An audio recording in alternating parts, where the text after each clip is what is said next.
neked írom a dal, neked énekelek. Végre találtunk egy olyan embert, akiben talán valahogy bele lehetne kapaszkodni, hogy elinduljon a dominó.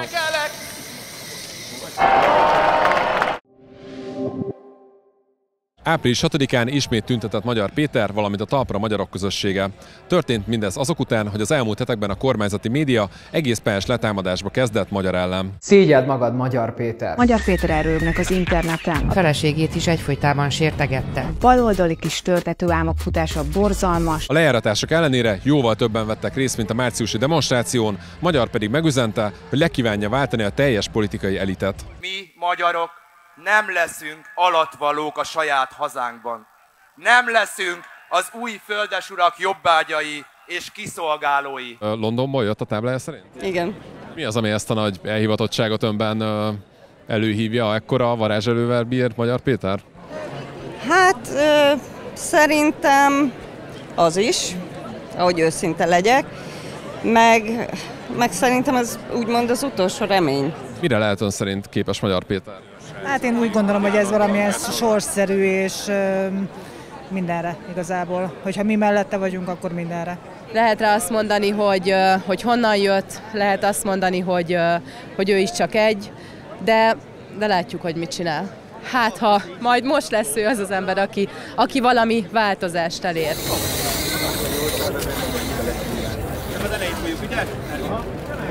56-os hangulatom attól van, hogy az emberek végre bátorságra gyulladtak. Tehát, hogy azt érzem, hogy a nagyon sokáig csendben maradt nép egyszer csak valami hihetetlen erővel tör ki és áll össze, pusztán attól a gondolattól, hogy valaki középre fogalmazza őket, és mind a bal, mind a jobboldali értékrendet próbálja képviselni. Picit szerettem mindig távol maradni a politikától, nem azért, mert nem érdekel, vagy nem azért, mert nem követem ami a világunkban, Magyarországon történik, de mindig egy érzékeny téma volt az ismerőseim, családom körében, és ő az az ember, aki be tudott szippantani. Na és mivel? A karakterével.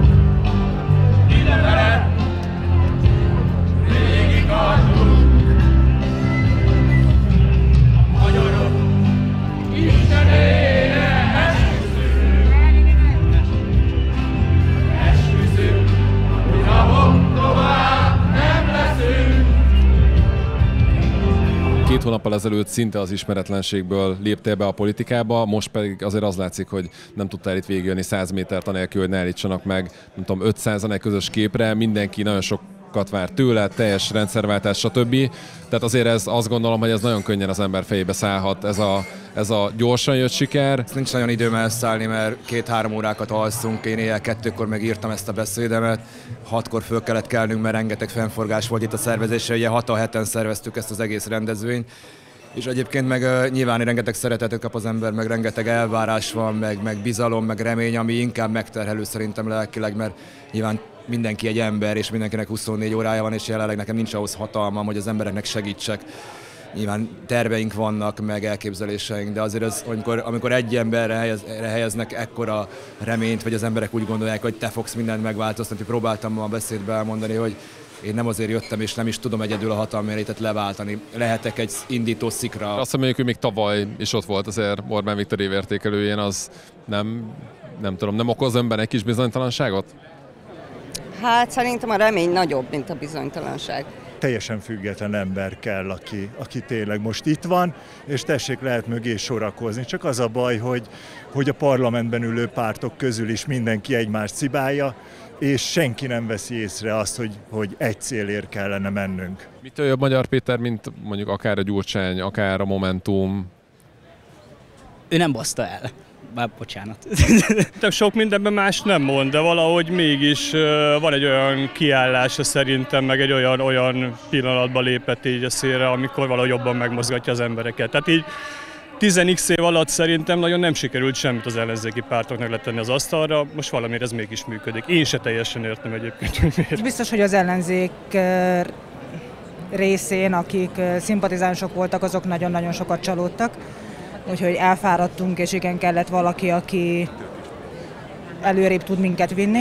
Úgyhogy biztos, hogy az ellenzék részéről többen vannak egyelőre, mint a kormány oldalról, de reméljük, hogy a fideszesek is előbb-utóbb majd észhez térnek. De mit tud Magyar Péter, amit más ellenzéki politikus vagy párt nem, mert az látszik, hogy ilyen tömeget hát közel sem tudott megmozgatni egyik hivatalos politikus sem. Az, hogy belülről jött, szerintem neki voltak hozzáférései olyan információkhoz, amit lehet, hogy fel tud használni, de leginkább az embereket azzal fogta meg, amit tényleg sokan is mondanak, hogy Ludas Matyit látják benne, oké, mindenki hisz a népmesében. Ez tetszik az a népnek szerintem. Én őszintébbnek tartom. Azért is, mert ő felvállalja azt, hogy honnan jött. Én itt voltam 2022. március 15-én a békemeneten. Közel sem voltak ennyien. Egynek minden nehéz, sokaknak semmi sem lehetetlen. A regnáló hatalom és talán az egész hatalmi elit megrettent a magyar emberek erejétől, összefogásától. Mit jelez az, hogy a napokban vagy az elmúlt hetekben már ilyen milliós nagyságrendben költ a kormány média arra, hogy a Magyar Pétert támadja, kritizálja? Hát én szerintem ezt nem kell kifejteni, hát ez valami borzasztó, hogy a mi pénzünkből arra költ, hogy olyan embert kritizáljon, akit tök fölösleges kritizálnia, mert akik itt vannak, úgysem fogják megváltoztatni a véleményüket. Ez az egyetlen fegyverük, a karaktergyilkosság az a tőlük megszokott, nem számíthatunk semmi másra. Épp értelmes érveik nincsenek, hiszen azt már láttuk, hogy amit ők mondanak, az gyakorlatilag csak a lózungoknak az ismételgetése. 100%, hogy félnek és érzik azt, hogy most egy olyan kihívót találtak az ő személyében, aki képes megdönteni az ő hatalmukat. Amit a napokban látunk, az a reménytelen helyzetben lévő uralkodó osztály utolsó kétségbeesett próbálkozása a lopott vagyon és a hatalom megtartása érdekében. Egyre inkább egy ilyen ócska bohózatszerű. De tényleg az, hogy ezt találták ki, hogy lecserélik a dollár, tehát hogy most már az nem annyira fontos, hanem lecserélik, hogy olcsó legyen, kicserélnek egy fejet csak ezen az ótvaradék plakáton, ami tényleg annyira butának nézi a vidéki embereket, és egy valami katasztrófa, és azt hiszik, hogy ezt nem veszik észre, az is. Szóval, hogy ennyire hülyének szerintem nem lehet nézni most már a népet, és olyan, mint hogyha elfogyott volna minden eszköz. Ha valaki megnézi az Origót, meg a Magyar Nemzetet, meg ezeket a lapokat, meg megnézi a közmédia híradásait, olyan szinten túltolják, tehát olyan nevetséges, hogy én szerintem ott, tehát Fidesz ugye egy dologra megy rá, rettegnek, tehát ugye nem igazok azok a nézőpont kutatások, ami a Fidesz házi intézete, hogy én a baloldali szavazókat, vagy a pártokat szalámizom, és hogy nem jönnek át fideszes szavazók, de hogy is nem. Itt is nekem nem tudom hány jöttek oda, hogy mindig a Fideszre szavaztak, nem tudom, minden nap találkozom 15-20 olyan emberre, pedig nem járok mindig az utcán. Fideszre szavaztak. Ugye ezt kell súlykolniuk, mert engem be akarnak tolni teljesen a baloldalra. Ők jelenleg a törzs szavazóikat, a kór, vagy ezek a törzs 1,5 milliós Fidesz bázist védik. Az emberek átlátnak ezen, legalábbis az emberek többsége átlát ezen. Biztos, hogy nagyon sok embert meg lehet vele vezetni. Ugye a kormány kezében van a sajtónak, meg a média felületeknek a legnagyobb része. De már egyre kevesebben. Én azt látom, a Metropol újságokat is nem nagyon nyúlnak érte, ott maradnak a szemétlapok, szennylapok. Csak hitelesebb lesz attól, hogy nem csak a kormánymédia, hanem a Gyurcsány média is ugyanúgy önti a szart a nyakába. Ezt hol látod egyébként?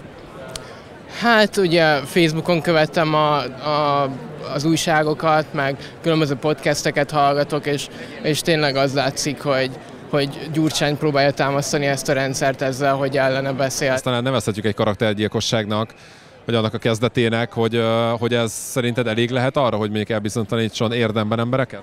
Én azt látom, hogy nem.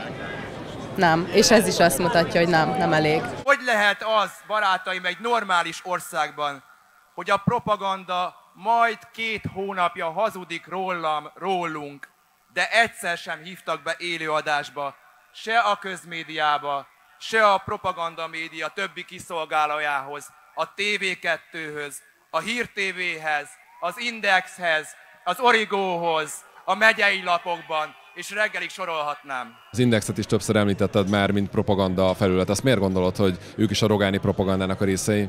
Hát ezt szerintem mindenki tudja, mind a tulajdonosi struktúra, bár próbálták olyan bonyolultra összehozni, ahogy lehet. Most nem akarom mondani neveket, hogy ugye kik voltak a strómanok, és kinek a strómanja. Mindenki tudja, hogy az Index hova tartozik. Ügyesebben csinálják nyilván, mint az Origóval, meg a TV2-vel. mert így próbálják fenntartani még az olvasottságát. Sajnos még sikerült, de szerintem azért már elindultak a lejtőn. Látta a Varga Judittal készült interjút? És mi volt a véleményem? Hát azt inkább nem mondom el. Hát az szerintem nyílt hazugság, de hát mindenkinek más a véleménye. Ebből az igazat soha nem fogjuk megtudni, ez hálószobatitok. Azt gondolom, ha igaz, ha nem igaz, most nem erről van szó, és amiről szónak kéne lenni, arról nem volt szó. Ez a baj, ami az embereket érdekli. Két ember magánélet, az két emberre tartozik, intézzék el. Ha igaz is, és én vagyok ő, a gyerekeimet sose tenném ki ennek. Tehát ők ezt mindig látni fogják. Gyanúsan egybeesik a kettő, hogy pont amikor kijön a hangfelvétel, akkor jön elő Varga Judit ezzel, úgyhogy már elváltak, és hát volt igazságügyi miniszterként, miért nem tudott tehát, hogy a rendőrséghez fordulni meg. A NER-en belül állítólag tudta ez Bajer Zsolt már több mint 10 éve, akkor miért nem csinált semmit? Varga Judit videót, vagy az interjút azt is megnézték már több mint 1 millióan, tehát hogy azért sok emberhez eljut az, hogy például a volt felesége mit állít arról, hogy ő milyen volt a kapcsolatukban. Hogy ezt szerinted ez gyengítheti Magyar Péter? Én azt gondolom, hogy azt a videót is, illetve azon az oldalon lévő álláspontokat is reálisan kell tekinteni, de engem ettől függetlenül megnyert. Utoljára kössünk Rogán Antallal egy alkut. Amennyi pénzt a hazaszerető magyarok megfélemlítésére költenek a propaganda médiájukban, ugyanannyit adjanak a bicskei áldozatoknak is, kárpótlásul a gyalázatos kegyelmi döntésért, és követeljük, hogy ezt a pénzt személyesen a miniszterelnök és Rogán Antal adja át nekik, és egyben nyilvánosan kérjenek bocsánatot, amiért nem tudták megvédeni őket, és a gyalázatos kegyelmi döntéssel még beléjük is rúgtak. Ha szeretnéd, hogy minél több helyről tudósíthassunk, akkor támogasd a munkánkat, és persze iratkozz fel a csatornánkra is.